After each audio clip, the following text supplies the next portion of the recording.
Assalamualaikum warahmatullahi wabarakatuh. Kembali lagi di podcast Ramadan bersama kami Al-Mukarramah. Saya di sini sedikit sharing-sharing terkait kunci-kunci belajar. Karena kita sebagai mahasiswa adalah ikon intelektual kaum muda. Karena kita sering disebut dengan agent of change gitu. Karena fungsi dan peran sejarah kita yang diamanatkan oleh rakyat kepada kita, mau tidak mau, like or dislike, mahasiswa berkewajiban untuk meningkatkan kapasitas intelektualnya. Kuncinya adalah satu, yaitu belajar. Banyak rahasia yang disyaratkan Al-Quran agar kita belajar lebih efektif dan efisien. Nah, ini berikut diantara kunci-kuncinya.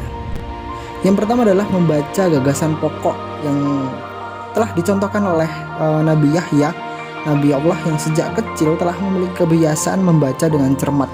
Nah, proses kreatif membaca Yahya inilah yang kemudian menghasilkan dampak hikmah yang diberikan Allah kepadanya. Kuncinya adalah pada bil quwwah, dengan segala kekuatan, dengan kesungguhan. Oleh karena itu, jika kita membaca, temukan gagasan pokoknya. Dan jangan lupa gunakan pewarna huruf untuk menandai hal-hal penting.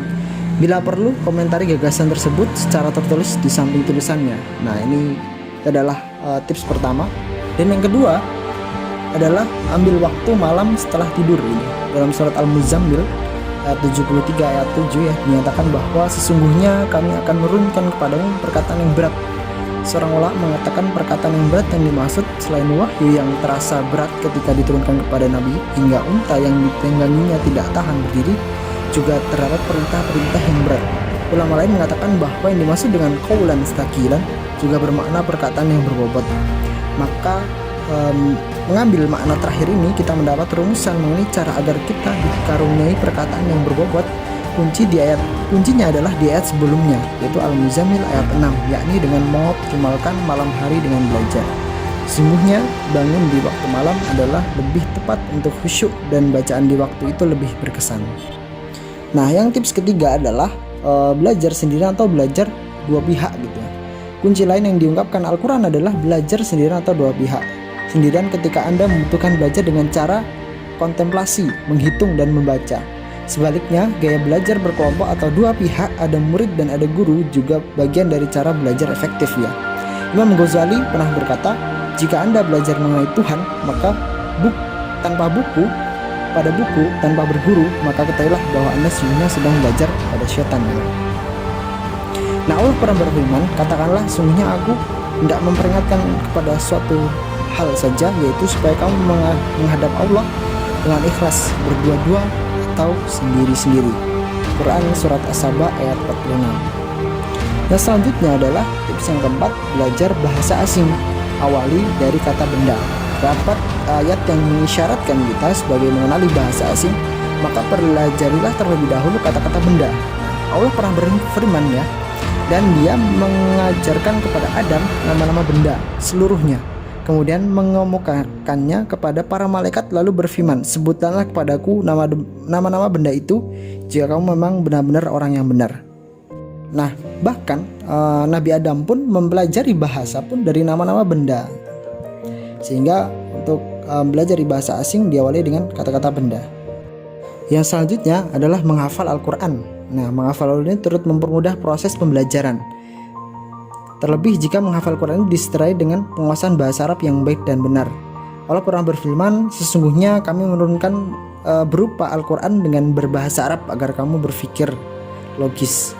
Namun ketika mempelajari Al-Quran disyaratkan agar tidak menghafalnya dengan tergesa-gesa. Pahamilah dengan penuh tadabbur, insya Allah Allah akan memberikan hikmah dan membuka hal-hal yang tak terduga yang dapat menjadi petunjuk kebaikan bagi mereka yang mengharapkannya dan menjadikan Al-Quran sebagai pedoman hidupnya.